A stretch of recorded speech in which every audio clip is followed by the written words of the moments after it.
Yo tengo grandes conflictos cuando yo escucho a alguna persona que me dice, yo no cuestiono a Dios.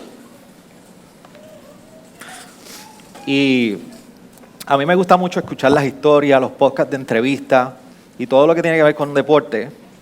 Me encanta poder escuchar entrevistas de deporte. Y es bien común que hay dos ambientes bien comunes donde... Gracias. Yo dejé la botella allá para que no se viera el sticker en el video, pero...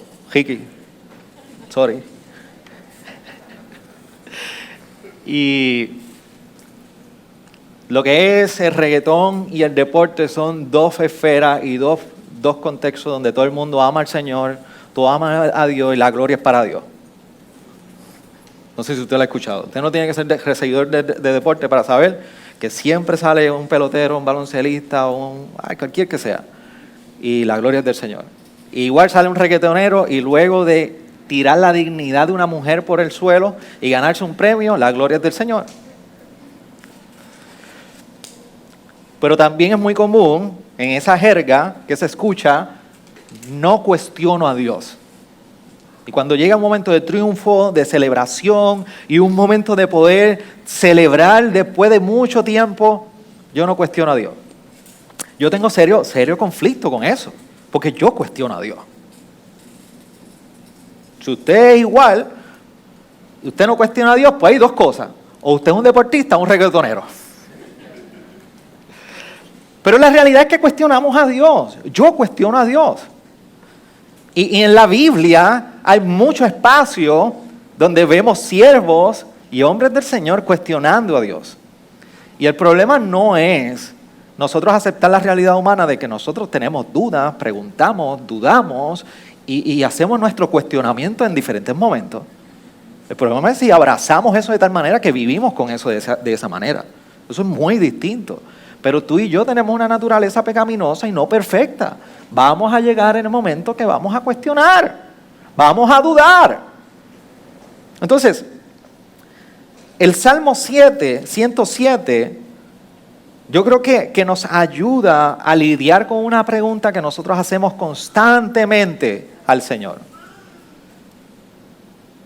Y que tú y yo nos hacemos muchísimas veces. ¿De qué es capaz el Señor? ¿De qué es capaz el Señor? ¿De qué es capaz de hacer Él? Y esto es más parte de la vida de lo que tú piensas, porque usted va, y aquí hay muchas familias, y solamente hay 3 coches, ya llegó Sara, así que hoy recuerden, celebramos, toquen con los ojos y miramos con las manos. Pero el coche, ¿qué capacidad tiene el coche? ¿Cómo al modelo? ¿Qué es lo que hace? ¿Qué es lo que no hace? Si tiene cafetera incluida, si no tiene la cafetera, si mezcla la leche, no mezcla la leche, si es 4x4, no es 4x4, las neveras, todo. Cuando usted va a evaluar un producto, todo usted es basado en capacidad. Usted va a comprar un vacuum cleaner y usted mira qué capacidad cúbica tiene para almacenaje, etcétera, etcétera. Si usted va a comprar una lavadora, igual. Y en estos días estábamos como que evaluando así, comprar una lavadora y cambiar una lavadora allí que no sirve para nada que tenemos. Pero eso es otra historia. Y ahora hay que evaluar la capacidad cúbica que tiene. Y una de las nenas me hizo una gran pregunta muy buena que yo no la había pensado, pero no es posible en este momento. Papá, ¿no las puedes ordenar por Amazon? Y yo, mi amor, si fuera tan fácil que llegara una nevera por Amazon. Nosotros compramos una máquina de presión. ¿Cuántos PSI o presión tiene? Compramos un auto y lo primero que nos dicen en el dealer es tantos caballos de fuerza. Todo nosotros lo evaluamos por capacidad. ¿Cuán útiles? Vamos a comprar un celular nuevo. ¿Cuánta memoria? Yo necesito más capacidad. Y el Salmo 107 nos recuerda que igual hacemos con Dios. ¿Es capaz Dios de lidiar con esto? ¿Es capaz Dios de intervenir en mi circunstancia? ¿Cuán amplia es la obra del Señor que incluso me incluye a mí? Son preguntas que indirectamente lo hacemos. Quizás nos formulamos en el día y vamos en el carro. Señor, ¿qué capacidad tienes tú de intervenir en esta situación? Pero comienzan preguntas donde decimos, ¿dónde estás tú? Señor, si tú me escuchas, yo te ruego, Señor, ¿por qué está pasando esto? Esas son preguntas que van ligadas a la capacidad de quién es Dios. El Salmo 107 nos recuerda que Dios es capaz de hacer muchísimas cosas en su gran amor y en su bondad. Nos muestra cuán capaz es Dios en su bondad y su amor para con nosotros. Pero cuando nosotros estamos en el Salmo 107, bien importante, y no vamos a hacer una introducción a bibliología, el Salmo 107 es el primer capítulo del libro quinto de los Salmos. Tiene 5 libros los Salmos, es un compendio de Salmos. Y ese capítulo 107 viene de 2 salmos muy cruciales para entender dónde está el salmista y por qué y qué relación tiene con el pueblo de Israel. Porque sabe que hay un periodo pre-exilio, antes de que los babilonios vinieran y se llevaran en exilio y destruyeran Jerusalén, durante el exilio y después del exilio. Pero el Salmo 105, el salmista le está recordando al pueblo que así como hubo un éxodo en algún momento dado, les recuerda todos los eventos del éxodo, cómo Dios estuvo ahí. Dios puede generar un éxodo. Porque así como estuvo con Moisés, lo puede estar y está con el pueblo de Israel. El Salmo 106 es un salmo que el salmista, luego de recordarle de lo que es capaz Dios hacer en un éxodo, les dice: recuerden el pecado de sus padres mientras estuvieron en exilio. Así que no solamente le está recordando, Dios es capaz de hacer un exilio y un nuevo éxodo, les está recordando cuidado con el pecado cometido durante exilio. Por eso el Salmo 106 empieza muy similar al 107. Dad gracias al Señor porque es bueno, porque para siempre es su misericordia. Y la pregunta en la retórica que está haciendo el salmista es: ¿quién puede relatar los poderosos hechos del Señor o expresar todas sus alabanzas? Y el verso 7 nos recuerda un poquito de lo que le estoy diciendo cuando dice: nuestros padres en Egipto no entendieron tus maravillas, no se acordaron de tu infinito amor, sino que se rebajaron junto al mar, en el mar rojo. No obstante, los salvó por amor de su nombre para manifestar su poder. No creyeron, Dios salva en su amor. Y ahora estamos en el Salmo 107. Y el Salmo 107 tiene un recorrido bien interesante, porque es el llamado del salmista a la congregación, al pueblo, a experimentar y a vivir en el nuevo éxodo. Ya no es que Dios es capaz, no cometan el pecado, es que vivamos ahora en el nuevo éxodo. Hay una ciudad que pareciera que para el pueblo no estaba disponible, no estaba habitada. Por eso es que nosotros vemos que dice en verso 3: y los ha reunido de las tierras de oriente y del occidente, del norte y del sur. Vagaron por el desierto, por lugar desolado, no hallaron camino a ciudad habitada. Pero termina el Salmo diciendo: pero el pobre levanta de la miseria y lo pone seguro en alto y multiplica a sus familias como un rebaño. El Salmo al final termina en una ciudad que no están encontrando, pero el salmista les recuerda: Dios los va a agrupar a ustedes en una ciudad que va a ser habitable para ustedes. Es un llamado a vivir en el nuevo éxodo que Dios le está proveyendo al pueblo que está en cautiverio. Recuerden, fueron cautivos en Babilonia y se destruyó Jerusalén por completo. La imagen metafórica o prácticamente literal que nosotros podemos recoger de los Salmos, pero de la historia también en el Antiguo Testamento, es que Jerusalén quedó como un desierto, desolado, ni lugar donde adorar. Entiendan ese contexto para que entiendan cómo están recibiendo el pueblo este Salmo. Entonces la pregunta sigue ahí: ¿de qué es capaz Dios? El Salmo 107 hace esto. Vamos a recorrerlo, porque hay varias intervenciones de lo que nos muestra de qué es capaz Dios en este Salmo, según el salmista. Del 4 a 9, lo primero es que nos muestra que es capaz de dar dirección a un pueblo perdido y provisión al hambriento. Y son dos circunstancias, dos momentos particulares que muestran desespero en la humanidad. ¿Y qué nos dice? Que aún allí Dios responde. Lo segundo del verso 10 al 16 es que nos muestra la imagen de a un prisionero, Dios lo liberta. Y a un rebelde, Dios lo humilla.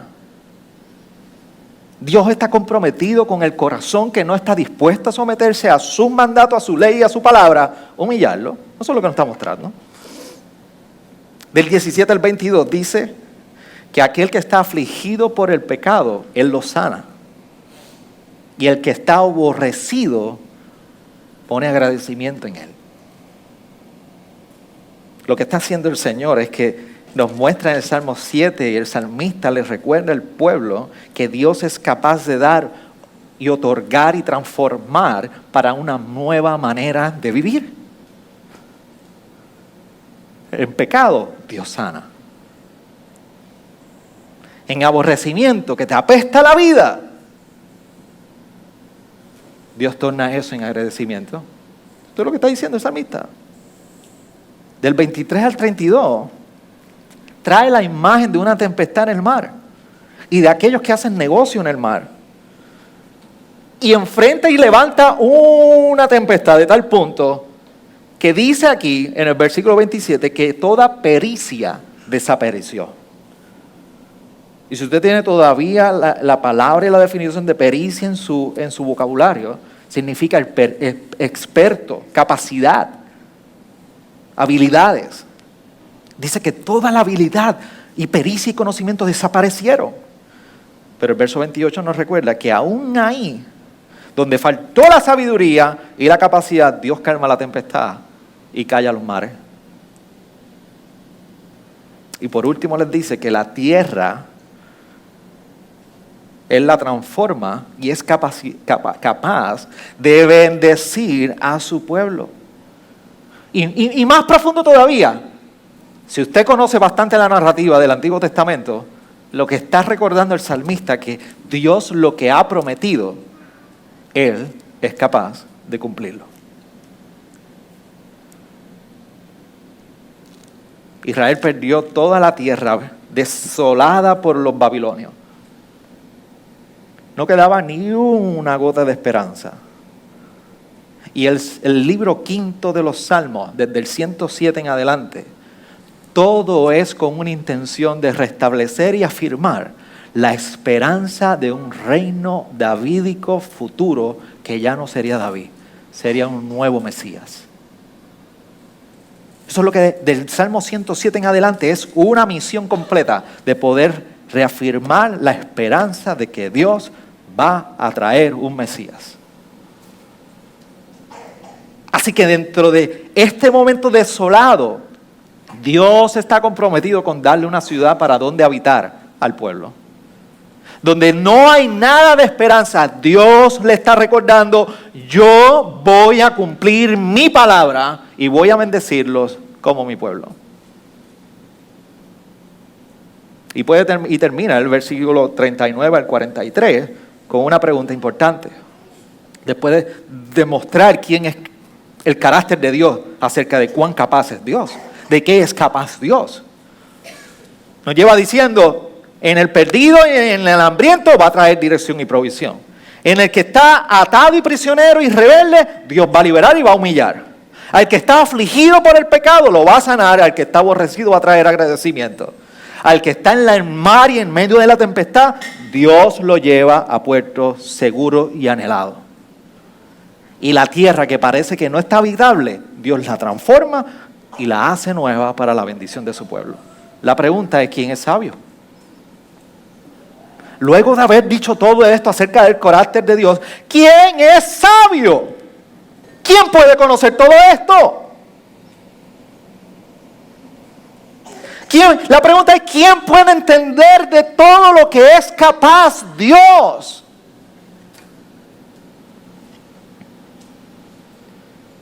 ¿Quién puede comprenderlo?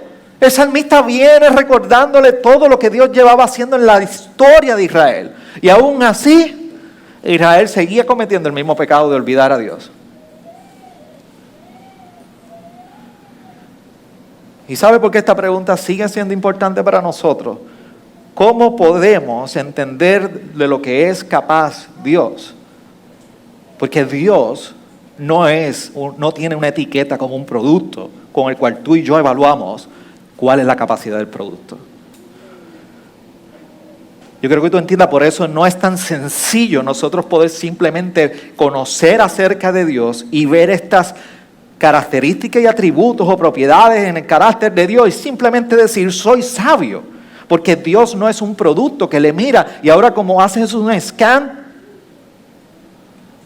y te dice todas las propiedades y las características del producto. Debes decirle, si nuestra relación con Dios fuera así, sería muy sencillo. Sería muy fácil. En el momento de prueba, en el momento de aflicción, simplemente escanear el producto y decir, Dios es 100% soberano, Dios siempre tiene el control de todas las cosas, Dios va a intervenir en los próximos 5 días, prepárate, aguanta y hay provisión, Dios viene pronto.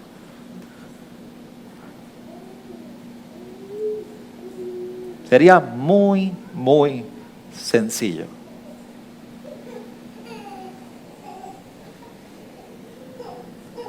Pero Dios no es una etiqueta.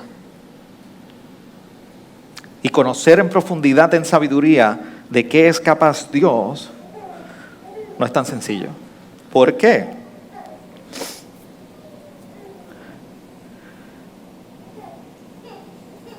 Porque hay que entender que el modus operandi de Dios no ha cambiado. El modo de operar de Dios no ha cambiado.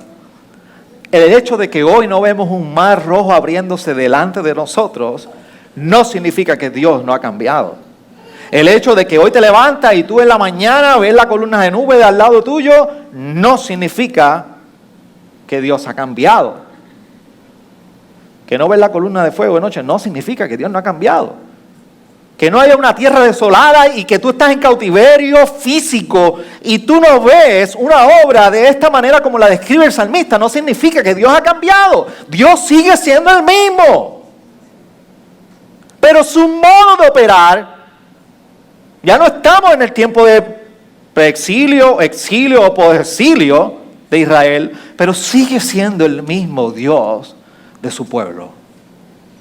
Sigue siendo el mismo Dios que salvó a Israel y lo trajo a una tierra y bendijo esa tierra y la hizo fructífera a tal punto que se multiplicaron y hoy la fe ha llegado a nosotros.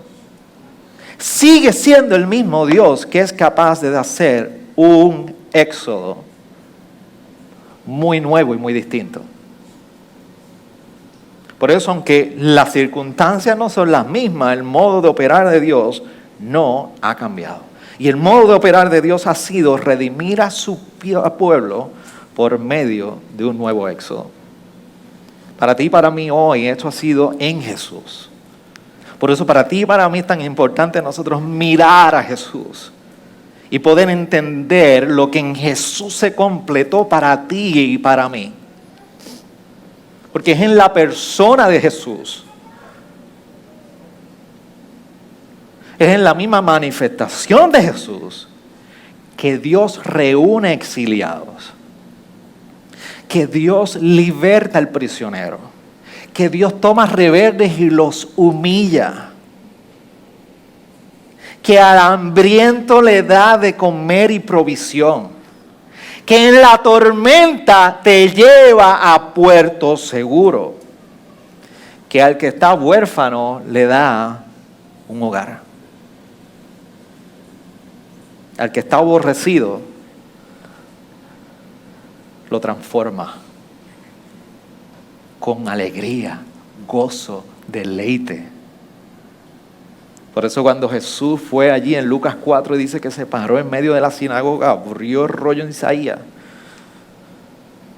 y comenzó a leer, el Espíritu de Dios está sobre mí para libertar cautivos,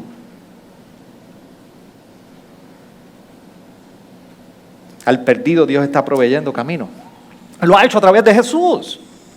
Y hay una gran verdad que nosotros podemos ver del Salmo 107. Cuando Dios está empeñado en traer una libertad, y a quien quiera ser libre, lo hace.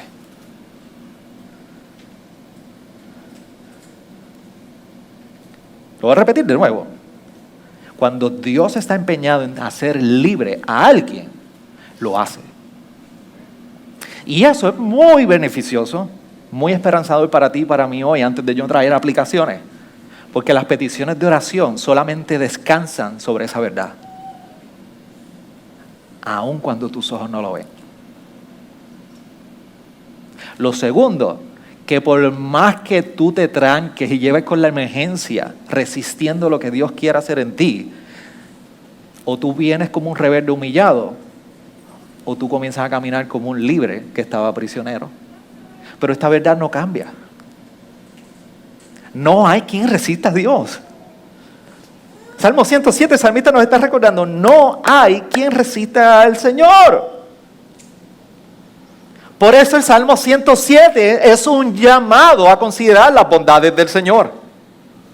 Por eso el Salmo 107 está enmarcado en dar gracias al Señor porque Él es bueno. Y el verso 43, el último verso, dice, considere las bondades del Señor. Entonces la pregunta que podemos hacer es, pero pastor, ¿por qué? Porque hay momentos donde nosotros consideramos que Dios no es capaz de hacer algo. Porque estamos enfrentando momentos como ese. ¿Por qué dudamos? ¿Verdad? Va muy ligado a que nosotros no consideramos sus bondades. Olvidamos sus bondades para con nuestra vida. Y lo olvidamos porque siempre Dios viene a ser, en la mayoría, más bien antes de decir siempre, la mayoría de las ocasiones, viene a ser la última solución u opción en nuestras aflicciones. Por eso es que usted ve leyendo todo el Salmo, que ve y usted leyó conmigo, para que no se olvidara, lo hice con toda la intención. Porque después que vagaron por el desierto, por el lugar desolado, y no hallaron el camino a la ciudad habitada, y hambriento y sediento, su alma desfallecía en ellos. Entonces, en su angustia, clamaron al Señor y los libró de sus aflicciones.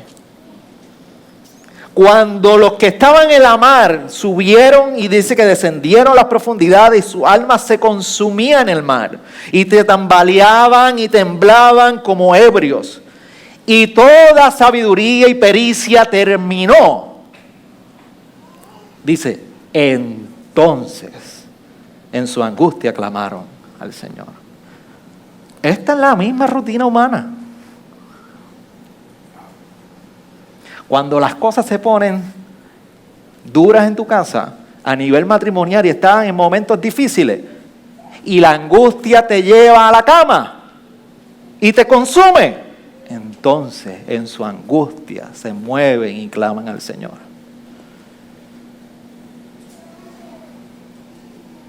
Cuando en tu condición y en tu enfermedad, la última opción ha venido a ser el descanso en el Señor, entonces, en su angustia, clamamos al Señor. Después que tú has sido bien terco, bien terca, y te has dado con 20 paredes de frente, entonces, en tu angustia, clamas al Señor.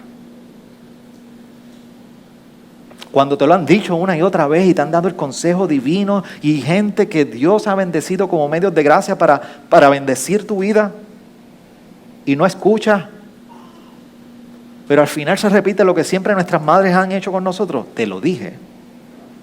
Entonces, volvemos al Señor.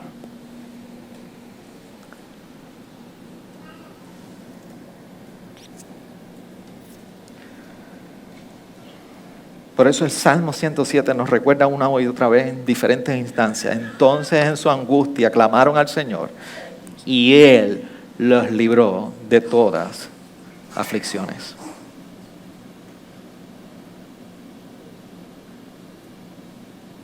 Entonces, si Jesús es quien viene a cumplir en nosotros un nuevo éxodo, un nuevo escenario de vida para todos nosotros, ¿de qué es capaz Jesús?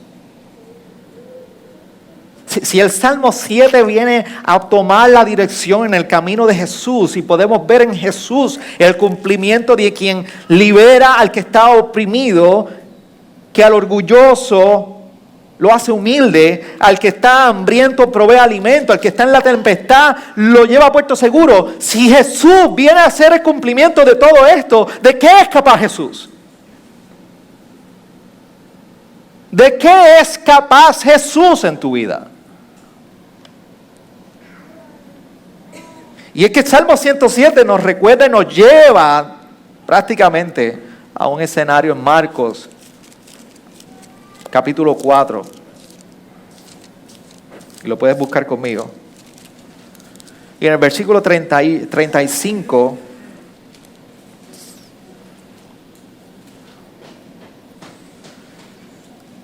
nos muestra la imagen después de Jesús estar hablando con los discípulos y en una serie de parábolas que llevaba compartiendo con sus discípulos. Trae un escenario que dice: y ese día caída ya la tarde les dijo, pasemos al otro lado.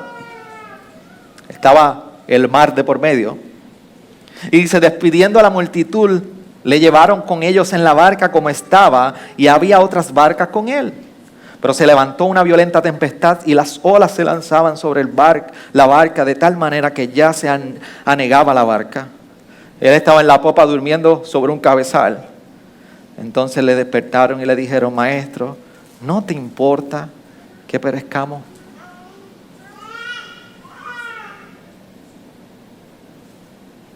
¿Cuántos de nosotros nos gusta hacer esa pregunta? Y nosotros miramos a los discípulos y decimos que tan necios iban con Jesús. Necio tú y yo que también andamos con Jesús y decimos lo mismo. ¿No te importa que perezcamos? Y levantándose reprendió el viento y dijo al mar, cálmate, sosiégate. Y el viento cesó y sobrevino una gran calma. Entonces les dijo, ¿por qué estáis amedrentados? ¿Cómo no tenéis fe? Y se llenaron de gran temor y se decían unos a otros, ¿quién pues es este que aún el viento y el mar le obedecen? Es el mismo. Es el mismo que en el Salmo 107 vemos calmando el viento y la tempestad. Es el mismo que provoca respuesta en nosotros de poder preguntarnos y decir, ¿quién es este que es capaz de calmar y que los vientos le obedecen y calman el mar? Y la pregunta es, ¿conocían los discípulos a Jesús? Sí, claro que lo conocían. ¿Lo conocieron distinto después de la tormenta? Oh, sí. Lo conocían, pero no lo conocían hasta después de la tormenta. Y es que después de la tormenta conocieron a un Jesús que los asombró, que los llevó a preguntarse, ¿quién es Él? ¿Quién es este que es capaz de que los vientos le obedezcan? ¿Quién es este que la tormenta más grande puede convertirla en una gran calma?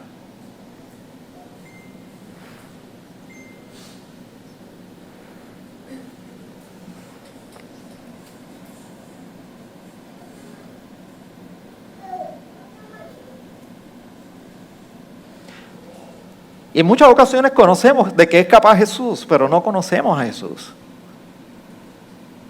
Leemos la Biblia, que es toda poderosa, y venimos aquí una y otra vez, y escuchamos, y conocemos a Jesús, y conocemos acerca de Jesús, y conocemos qué es capaz el Señor.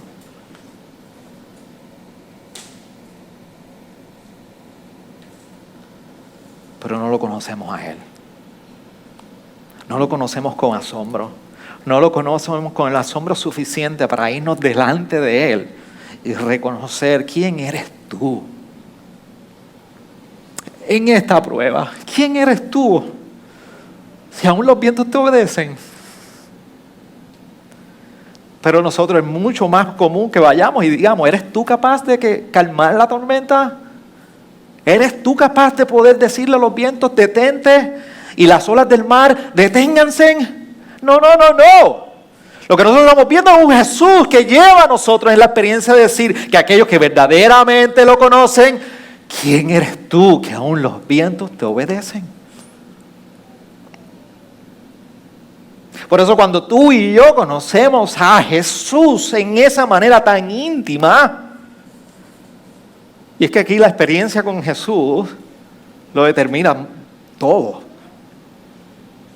Y yo no estoy diciendo experiencias allá que se le mete una nube en el cuarto y baja y sube y usted va al tercer cielo. No me hable de eso, que yo no estoy hablando de eso. Es una experiencia personal con tu Salvador que te transforma de tal manera que ya tú no puedes ver las cosas igual. ¿Y de qué es capaz el Señor? ¿De qué es capaz Jesús? La respuesta corta es capaz de mucho cuando tú lo experimentas. Conoces verdaderamente de qué es capaz porque lo has vivido. Entonces, conocer a Jesús nos recuerda 3 cosas que yo quiero que usted se lleve hoy. Y lo primero es que la aflicción es única.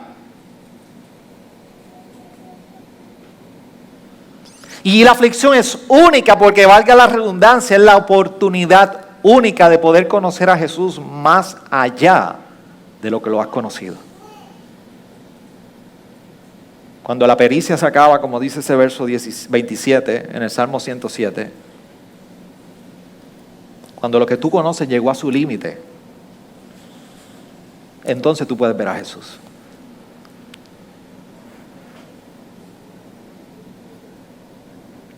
Y la pregunta en la aflicción, entonces, ¿quién es el sabio en medio de una aflicción? Es sabio aquel que no que reconoce cuánto sabe del Señor. Es aquel que reconoce cuán aborrecido es, cuánta hambre tiene, cuánta pericia le falta, cuánta hambruna tiene, cuán esclavo está. En la tormenta que se encuentra, ese es el sabio. Y que dentro de esa circunstancia puede clamar al cielo y pedir en la angustia y Él libera.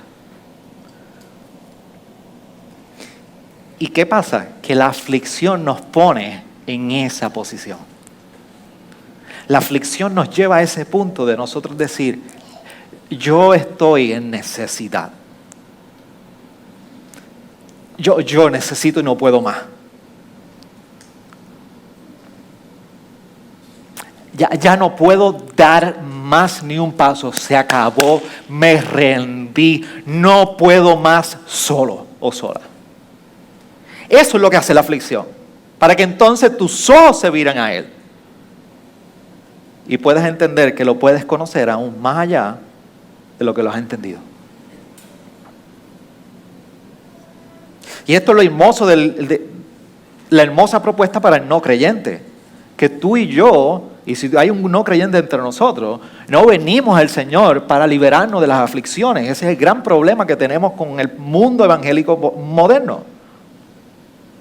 No venimos a donde Él para que nos libere de la aflicción. Recuerden, Dios no es un producto con etiqueta. Yo compro y pago. O sea, mi aflicción, tómala, yo quiero a Dios. No, tú y yo no venimos a Dios para liberarnos de las aflicciones. Tú y yo venimos aún en medio de las aflicciones a Dios, porque es que no hay otra respuesta para vivir y sobrellevarlas. Y es que la realidad no tienes cómo sostenerte en la vida. No tienes cómo sostenerte en la aflicción en esta vida fuera de Dios y sin Jesús en tu vida. Entonces el creyente, yo quiero que tú entiendas algo, amada iglesia. Tú y yo tenemos el hermoso lujo de que en la aflicción tenemos donde agarrarnos. Tenemos de donde recurrir a alguien y clamar y decir, yo estoy en esta tormenta. Conocer a Jesús no solamente nos recuerda que la aflicción es única, es que podemos clamar.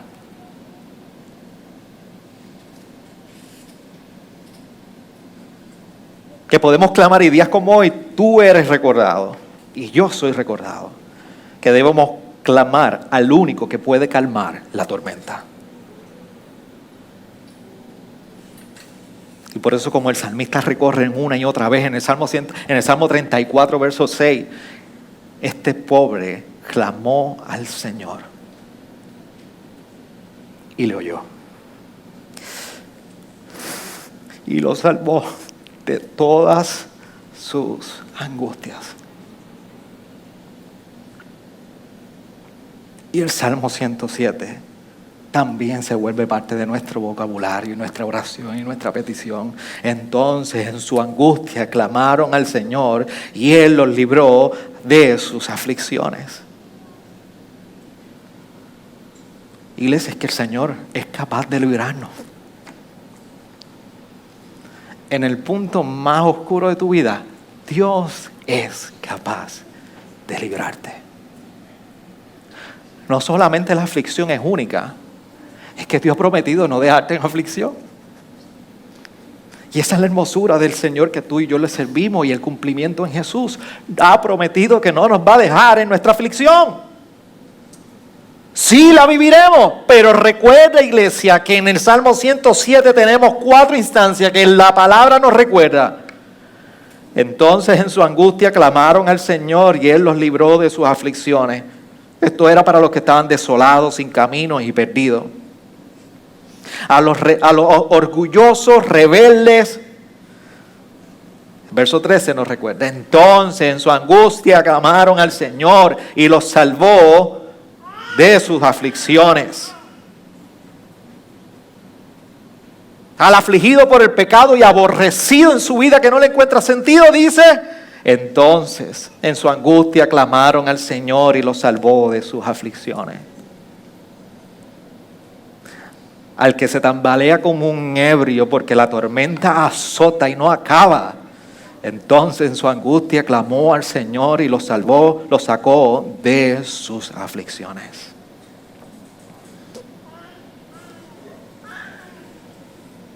Y al creyente que está hoy aquí, el julio 21 de 2024, en tu problema matrimonial, clamó al Señor y el Señor lo salvó y lo libertó de todas sus aflicciones. El que hoy tiene dolencias, está con unos diagnósticos de salud, entonces en su angustia clamó al Señor y Él lo salvó en sus aflicciones. El que lucha con las relaciones familiares, que las cosas no están bien y estamos preocupados, entonces en su angustia clamaron al Señor y Él los salvó de todas sus aflicciones. El que está en necesidad económica y no sabe cómo va a sobrevivir los próximos días, meses y qué va a hacer, entonces clamó al Señor y los salvó de sus aflicciones. El que tiene un ser amado que ruega por la salvación de un ser que causa angustia, clamó al Señor y Él lo salvó de sus aflicciones. Y aquellos que están viviendo procesos particulares que no sabes cómo responder a ellos, responde al Señor, clama al Señor en tu angustia y Él te va a librar de tus aflicciones.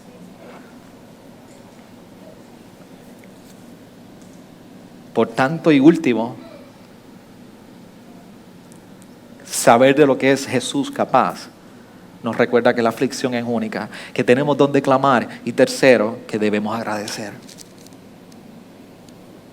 Porque si tú estás libre de la iniquidad y Dios ha hecho una obra de liberación y te has redimido y te has rescatado de la muerte, entonces la palabra nos recuerda que ese es el sabio. Ese es el sabio cuya boca y en cuya boca se encuentra y se hallan las palabras una y otra vez. Gracias al Señor, porque es bueno. Porque para siempre es que, iglesia. Porque para siempre es que. Y en tu angustia es que también. Siempre son sus misericordias.